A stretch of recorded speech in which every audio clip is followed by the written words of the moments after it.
Is the next 24 hours going to be some of the most important of the entire counteroffensive? I'm Paul, U.S. Army combat veteran. It's August 27th, 2023. This is your daily Ukraine update. Let's get into it. Okay, first, taking a look at the control map. If you were on the live stream yesterday, you saw this update outside of Robtina, and you could see that in the last this is as of the 26th at 1 p.m. But remember, information kind of has to flow slowly over time. So it's probably, I'd say probably roughly 24 hours old. But you can see that Russian forces withdrawing from a number of locations to the south and to the east as Ukrainian forces advance. What I think is really critical is to see these Russian defensive fortifications, right? And these linear trenches, right? These are part of the very extensive Russian fortification network that is really meant to protect this entire front line. This was supposed to be their big redoubt, right? That would stop the counteroffensive efforts. And you can see it's in places actually two layered, right? So here is the first defensive line, and you can see it's got some redundancies in many places. But you can also see that for Ukrainian forces, this is their best access point. This is the best point where they can enter these fortifications. Remember, these are designed to do one thing, and that is stop an enemy advance from the north. Right, because as you can see, when they were constructed, Ukrainian forces were arrayed entirely to the north, and just like an individual trench, if you've been on any of the Combat Vet News videos, which, as you guys know, is my version of Patreon, where I do analysis of all the combat footage. So I've been doing a lot of combat footage. I do drops about twice a week, Tuesdays and Thursdays, and I try to look at the most up-to-date combat footage. So we've been looking at a lot of fighting from the Robtina area, and I can't even show you the thumbnails or I'll get demonetized. But if you want to check that out, again, that's the number one way to support the channel. Any one of these tiers is going to get you access to that members-only section. But if I could show you the videos, you would confirm, and those of you that are members know, that once Ukrainian forces get inside a trench, clearing it becomes very easy. It's very hard for Russian forces to, and anyone who's in a trench, to marshal a defensive fight when someone is in the trench with you. Trenches are meant to resist an attack from the front, right? You sit in the trench, you shoot over the trench, but when the attack is coming from the side, the trench offers not only no protection, but it actually constrains your own troops so that you can't ever get a volume of fire, right? The trenches are, one, maybe two people wide. So for Ukraine, penetrating these defensive trench networks is going to be absolutely essential. But if they can do it, they could start to roll the Russians up, right? Rolling through their own defensive networks from a direction that they have no preparation for. Remember, if you're Russian troops, you need to be able to counterattack from your primary defensive line to your secondary one, all right? So if Ukrainian sees this one, Russian forces are expected to attack from the secondary line, which means there's not going to be that much mining activity here.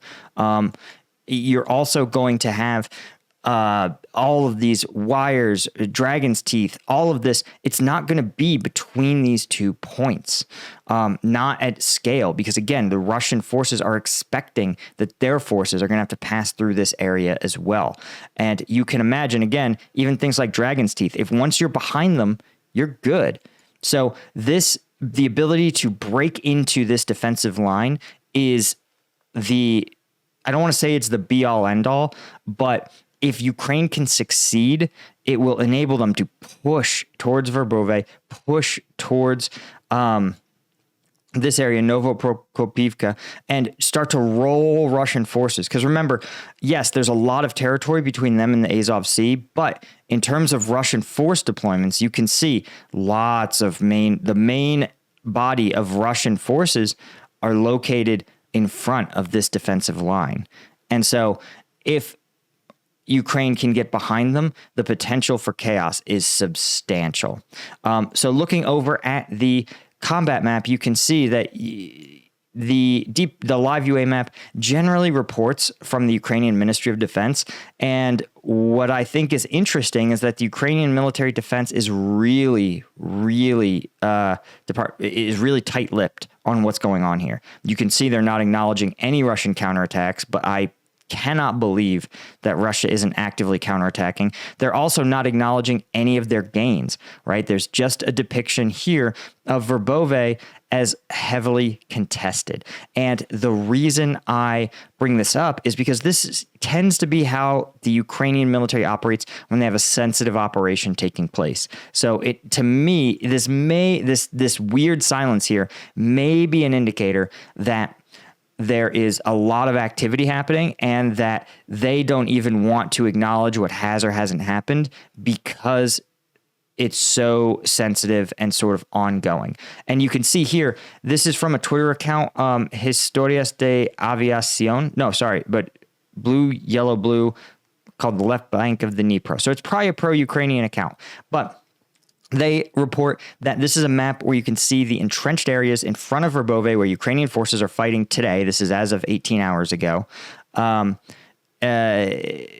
Indicated on the Sentinel image post above. It's been progression over the last hours.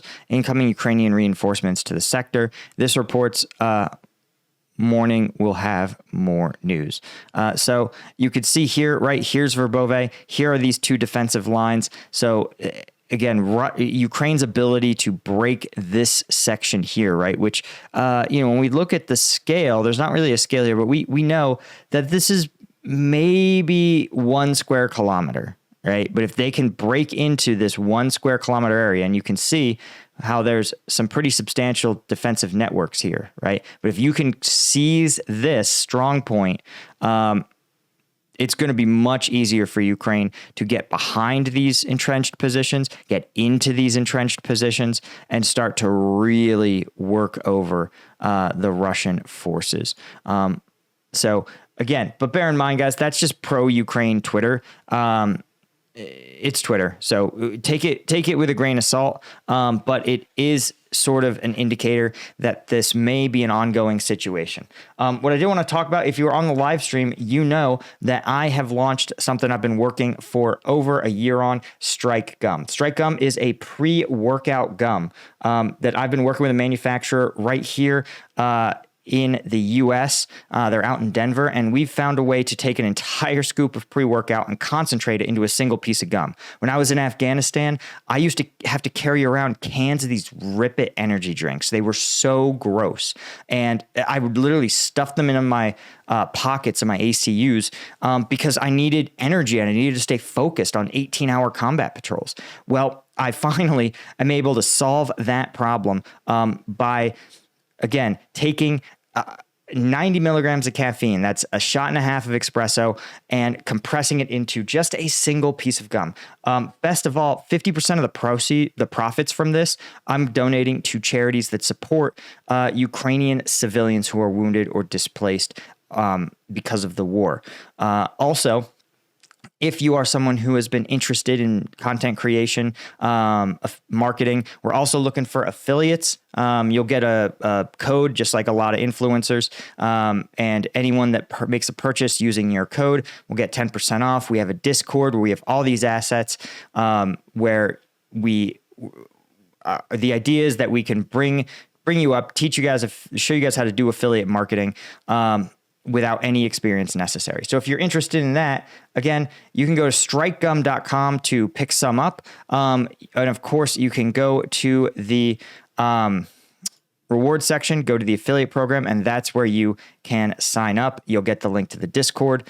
But again, if you want to pick some up, this is where to do it, strikegum.com. Anyway, we're going over to the Institute for the Study of War. You could see they're basically confirming everything that I just talked about as of the August 25th. And even General Miley is admitting as of 2 days ago that Ukrainian forces currently attacking through the main set of Russian defensive preparations along the axis of a Ukrainian advance. They said Reuters reported that a Ukrainian commander fighting in the south stated that he believed that his forces have, quote, broken through the most difficult line of Russian defenses in the area and will now be able to advance more quickly. The commander stated that Ukrainian forces have entered areas where they've encountered only Russian logistics groups, which would be indicative of them entering a rear area, support area, a forward support area. He expects further Ukrainian breakthroughs in these areas will be easier. Another Russian mill blogger also sort of confirmed that Ukrainian forces were attacking in the direction of rear lines near Verbova, suggesting that Ukrainian forces may be near tactical rear areas. Again, it's not deep in the rear areas, but it does indicate again that Ukrainian forces are potentially in areas where they can cause a lot of disruption to those frontline troops. Of course, right? These are layered defensive positions, as ISW points out. The dense layers of minefields and fortification. Right, and that the defensive efforts ahead of Ukraine, it's described as more contiguous. I think they mean like the single long line of anti-tank ditches, dragon's teeth, additional minefields, Russian fighting positions behind these obstacles, much like the first line of defense. But again, I think being able to attack it from a totally different angle is going to make a tremendous difference, right? This is not coming from the angle that Russia expected them to. So it remains to be seen just how effective these Russian defensive efforts are. Anyway, the last piece of news, of course, Russia confirming with DNA testing that Prigozhin was killed in that plane crash, confirming something we knew several days ago. The poetic irony, of course, of the Kremlin issuing their condolences to Prigozhin's family is spitting in the face. But remember, Prigozhin is a war criminal. This is the dude who praised his troops for using a sledgehammer to punish a deserter. So again, he died the way he lived, which is cruelly and unforgiving. Anyway, guys, thank you so much to our Colonel tier members of Combat Vet News. Thank you to our Lieutenant tier members, and thank you to all the members of Combat Vet News. I couldn't do this without you guys. Thank you so much, and I'll see you all in the next one. Cheers.